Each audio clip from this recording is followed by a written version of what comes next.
Tonight's council meeting is to consider the housing element update. We have to do this annually, and this year for 2012, we're just here to show you some of the progress that we've made so far this year. The housing element is part of the general plan. As you know, our general plan was approved in October of 2010, with the housing being certified by HCD a couple months later. And the Governor's Office of Planning and Research will be looking forward to seeing our progress report on the general plan, as HCD will for our housing element update. Why is a housing element progress and certification important? One is housing provides for our population growth, and it also supports a diversified, vibrant economy. It's also a threshold for the requirements for a number of grants that benefit the community, park grants and transportation grants. It insulates our jurisdiction against potential lawsuits, and it qualifies cities for a streamlined HCD review process for our next housing element, which would be an 8-year review process instead of 4.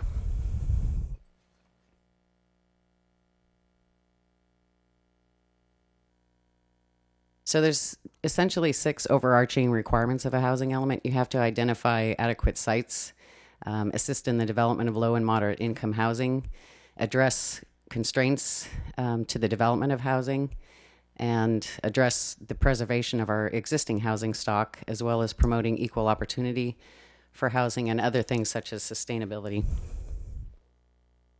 HCD issues its fair share of projected regional housing needs to the Bay Area, and that's, again, based on state population growth. That number is disaggregated to the local level, and then it's divided into 4 income categories from very low to above moderate.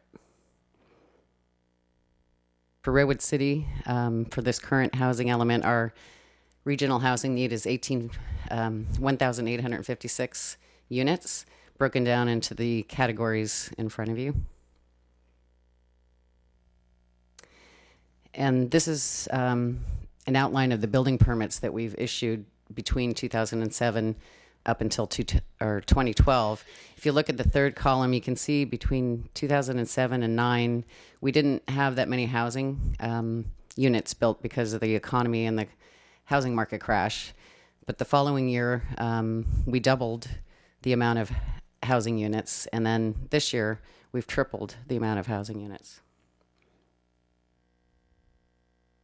We do have some challenges, however, to our ability to provide affordable housing, and in these pretty significant areas. One is the Palmer case that invalidates inclusionary ordinances as they apply to rental units. And for example, with all the growth that's happening in the downtown, most of which is rental, we would not have been able to get affordable units because of this new law. Where Redwood City has received most of its affordable units is within the boundaries of our redevelopment area, and we've lost our redevelopment agency as well, but we have managed to produce quite a bit of housing through that method in the past. Not only have we received 15% affordable units in private development, but the city has also land banked a lot of properties and built 100% affordable units, so we've actually exceeded our requirement under redevelopment law. We've also lost funding through federal and state areas, in particular $10 million through the redevelopment agency, and the city's in the process of suing to get that money back so that we can use it for affordable housing, particularly a Bradford site that we've acquired and remediated, and it's ready to go for senior housing. So we're trying to get money back for that, as well as other affordable housing projects. This is the Bradford site that I just referred to. Other ways that we have tried to assist in the development of housing and affordable housing is by streamlining some of the permit processing. And one of the things that we did that's very significant is doing a program EIR for our general plan as well as our downtown precise plan, which provides significant time and cost savings to residential developers. We've also increased our housing densities and height limits. We've reduced parking and eliminated and reduced fees for affordable housing, and a number of other permit streamlining processes that's outlined in your staff report.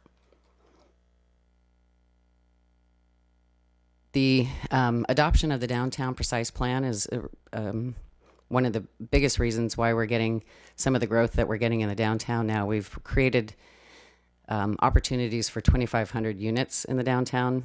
Unlike any city on the entire peninsula, we're the only city that I'm aware of that does not have a density cap. So it allows a great deal of flexibility for developers. We have a minimum height in the downtown of 3 stories, and we allow up to 12 with everything in between. And we also have in lieu parking fee options. And with that money collected, if developers don't include parking, we'll eventually build up enough money to build parking structures in the downtown. We've also approved 5 mixed-use corridor districts, and that has afforded over 2,000 additional housing unit opportunities. Those are at 60 units the acre, which is also a very high density at 6 stories and with reduced parking as well. And tonight you just approved those last 2 mixed-use districts, which allows about 600 more. So there's over 5,000 total housing units, where our RENA is only 1856. And this is the map that shows where those districts are. The red is the downtown, and all the other districts are along transit corridors. It's either El Camino, Veterans, Broadway, or Woodside.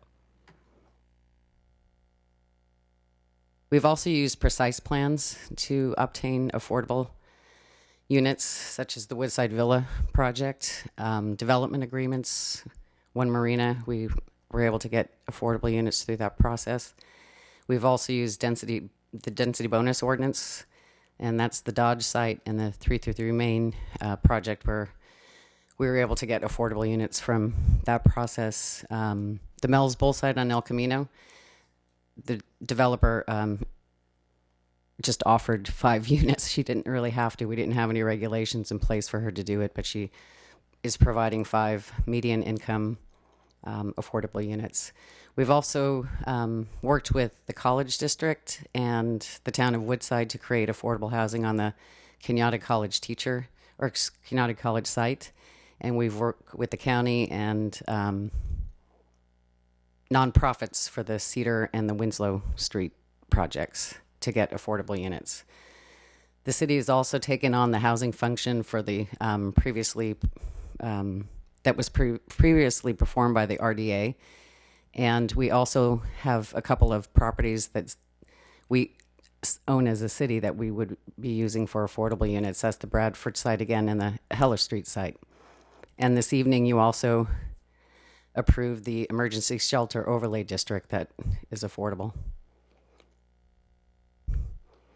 These are the projects in the downtown for 2012 that we have received building permits for. All of the projects except for one, the Marshall Street, has an affordable component. And this is just one of the projects on the old Mills Bowl site, the old Dodge dealer site, 333 Main Street, and One Marina. While these projects are not part of this housing element update, I just wanted to put that on the screen so you can see that it doesn't stop. We're continuing to get additional housing projects, up to 1,300 additional projects that we can count in our next year. The city has also invests its annual allocation of federal funds for a variety of housing activities and programs, including the preservation and development of affordable housing, for homeless prevention and other services. For example, the Cedar Street project, we spent $1.3 million for 15 units of low income households. On Main Street, we acquired a property and spent $3 million to acquire and rehab a 23-unit apartment building that's for very low and low-income households, 5 of which are for chronically homeless individuals. These 3 projects, we provided funds for repair so that we're retaining our affordable housing stock. And these are sort of ongoing housing programs that we are involved in. We either mostly or support financially. The first one, the home improvement loan program, since its inception, I think we've provided loans for 2,500 affordable housing units.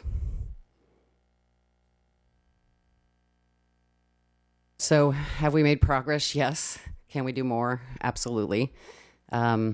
If you approve or ask staff to move this annual report forward, I'll be submitting it tomorrow. The general plan annual report will be coming before you on April 22nd. And staff is going to continue to work with the 21 elements,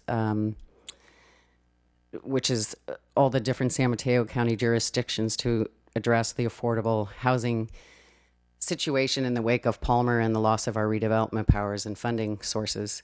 We're trying to work together to figure out more additional ways to be able to provide affordable housing. And of course, we're involved in this lawsuit, and if we're successful, hopefully we'll have that funding opportunity for affordable housing. And we'll be coming back to you in the near future with additional programs. For example, the reasonable accommodation ordinance. If you want to qualify for the HCD streamline process, we have to have a reasonable accommodation ordinance, so we'll be bringing that to you.